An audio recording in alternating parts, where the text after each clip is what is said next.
Where are the Niners better than the Lions? That's a good question. I would say the Niner receivers are much, much better than the Lions cornerback tandem. The cornerback tandem of Cameron Sutton and Kendall Vildor cannot stand up to the 49er receivers. Now, the nickel back, Brian Branch, is a Very great good player. Yeah, and he's very, very strong, very physical player. I mean, Brian Branch is one of the best players in the league. I mean, there's no question. He's super smart. He plays with a ton of urgency. He's really smart. He takes elite angles. He's good against the run or the pass. And he's a very competitive football player. I mean, this guy's been a winning football player in high school, in college, and now as a first-year starter, he's been almost as good as any nickelback in the game. But I like the Niners. I like the Niners against the other corners. Yeah, I'm with you. I totally agree. Cameron Sutton, Kendall Vildor. Yikes. On the outside, they're vulnerable. But what's interesting is the Niners like to attack more linebackers and safeties. And Kirby Joseph's really good. Melifonu's pretty good too. And Derek Barnes had like the game-sealing interception the other day. Alex Anzalone's a pretty good player. I don't really have strong feelings about Jack Campbell, the rookie. But it seems like first-round pick. I mean, first-round pick. I don't know how he played this year. His numbers weren't great. But it is interesting. It seems like Brock, if he's going to have success, is going to need to attack toward the sideline, which he can do. I think their linebacker Anzalone's not 100% healthy, and he's not moving like he was early in the year. And Barnes is a good player, but not a great player. And Campbell, I think, is a smart linebacker, and he'll be in the right place, but he's not the greatest cover guy of all time. So I think there's plays to be made against their linebackers and against their corners, but they also have maybe the most physical safety tandem left in the sport right now. Kirby Joseph is a monster hitter, and C.J. Gardner-Johnson is as well. Yeah, don't forget about him. Oh, he's absolutely amazing. And Melifonu they used as a blitzer, and he's physical. So they're Detroit's good. Yeah. Also, I think the interior of the Niner defensive line may have an advantage in this game too. Hargrave and Armstead, because Jonah Jackson's hurt. He went down in the Tampa game and did not come back. And if they have to go to Coyote Awasika, he's a very young player and a very inexperienced player. So, what's the status of Jonah Jackson? I mean, that will be a big question for the Lions. If he can't go, I think the Niners could be the difference in the game, because the one thing about Goff, Grant, is Goff, I think the most Goff's ever run for this year is like 10 yards in a game. He's completely immobile, and he can't handle pressure in his face at all. So if the 49ers somehow, if Jonah Jackson can't go and they can pressure Goff inside, that could be the difference between winning and losing. One thing I thought was interesting, were you on the conference call with Kyle Shanahan about an hour ago, 2 hours ago? Yeah. Okay. When he was asked about first impressions of Detroit, he gushed about their offense. I have his transcript in front of me real quick. He said, offense is as good as it gets. They got a great O-line, great quarterback, 2 great running backs, great tight end, and a bunch of good wideouts who play the right way, and a hell of a scheme. Wow. You don't really hear Kyle speak that plainly in his praise very often. That was eye-opening. Now, of course, it's his job to sell the Lions to his team so they take them seriously, but wow. Great quarterback. Yeah. The great quarterback.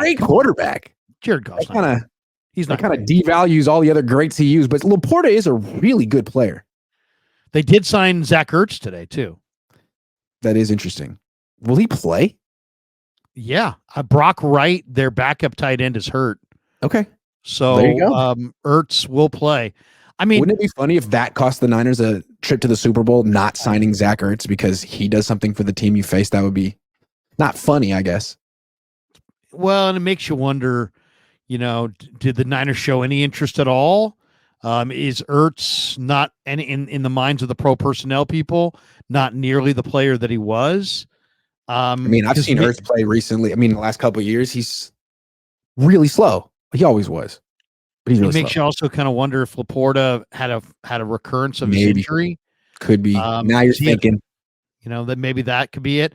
I'll say this: Montgomery's a powerhouse back, right? He runs over his pads. He's a between the tackles guy. He's 225 pounds and a 5'10" frame, so he's a horse. He runs between the tackles. He's really effective. I don't know why the Bears let him get out of there. And then Gibbs is a dynamic receiver, and he's just a mismatch in the pass game. And that's the thing about Gibbs. I mean, he's a slasher. He's got quick feet. And he actually was a teammate of Jordan Mason at G Tech, and they transferred to Bama.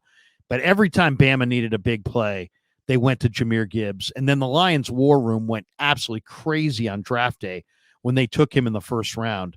So that was they had him pegged, and he started slow, but man, he finished fast. And he's an incredible player to guard out of the backfield. So that's a really dangerous combo. I would call that combo great.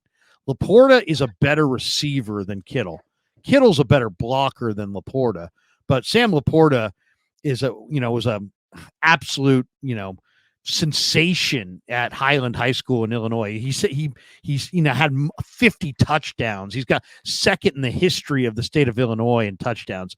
And then he set the Iowa record for receptions with 153. So, in some ways, Laporta is as good as any tight end out there as a receiver. And just really, really smart, great hands. And what makes him so tough, Grant, is that he alters his tempo. So he makes you feel like you have him covered. And then when the ball's in the air, he can play even a little faster and create that separation. So Laporta, I think, is legitimately great as a receiver. Sewell is a dominating right tackle. There's nobody better. He's 6'6", he's 330 and fast. Ragnow is kind of like Dan Campbell if Dan Campbell were still playing. He's tough. He's a leader. He plays hurt. He's kind of the emotional leader of the team. Decker was a first-round pick. He's really solid at tackle. I wouldn't call their receivers the greatest in the league, but Amon-Ra is great.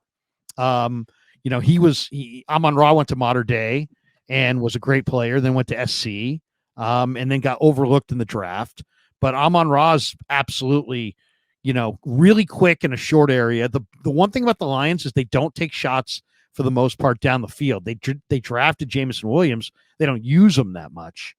But Reynolds came from LA because the general manager is a former assistant to Les Snead. So that's why he liked Goff. That's why he likes Josh Reynolds and a couple other guys that he's got some ex-Rams here. So, Reynolds is tough and he'll catch the balls in the middle of the field. But to me, Amon-Ra is great, and the tight end's great, and the running backs are great, and the O-line is really good. But Goff is not great. You just named every player on their offense. Well, how do you feel about Ben Johnson? I mean, that's the thing. That's what's scary about. I see what Kyle's saying, because they have a premier play caller. They got a great scheme, and they've got, in some ways, the prototype right tackle, the prototype tight end. Two great backs and one of the 4 or 5 best receivers in football. So yeah, there's a lot to like about their offense. Goff. Like you could turn your nose up at Goff, sneer at Goff. He's been one of the more consistent quarterbacks in the NFL the last 2 years. I think Niner fans and Niner people are still thinking of Rams Goff, but he's better with the Lions. And I don't know. You can sack him. Not that far off of what Purdy is. A lot of people would say he's better than Purdy. Ryan Clark would say he's better than Purdy. We're going to talk about Ryan Clark in a minute, but his number, I was doing this with Ryan earlier today. You look at their numbers, their completion percentage, pretty close. Purdy's got him by 2%. Touchdowns, almost exactly the same. I think it's 30 versus 31. Interceptions, almost exactly the same. I think it's 11 versus 12. The big difference is yards per attempt, which some people might say is a reflection of Purdy's supporting cast or the scheme or whatever. Kind of similar, kind of interesting. I think what stands out to me, more mobile. Yeah, Purdy's definitely more mobile. Goff, though, right now has a rhythm with Amon-Ra that is unbelievable. And if the 49er coverage in the short and intermediate is not just blanketed all over him, he will literally play pitch and catch on these 5 to 12 yard stop routes and little slants and all this stuff within 5 to 10 yards. Kind of stuff like Puka can do to you. Yeah. He'll just carve you up. But if you look at the Lions this year, the teams that sack Jared Goff have beaten Jared Goff. The Bears sacked him 4 times. The Bears beat him. Green Bay sacked him 3 times in their game in November. Green Bay beat him. Ravens sacked him 5 times. Ravens beat him. He's been sacked 5 times in the last 2 playoff games, and they've been close playoff games. But and he's playing well for sure. But on I think you got to hit him. He was sacked twice, and he won. Twice, yeah. Sunday he was sacked twice, and he won. And he won. And recently, the Niners pass rush, I mean, they didn't get to Kirk Cousins. We completely wrote off the Vikings because Kirk Cousins can't move. The Niners are going to feast on him. They didn't. So the Niners pass rush has a lot to prove.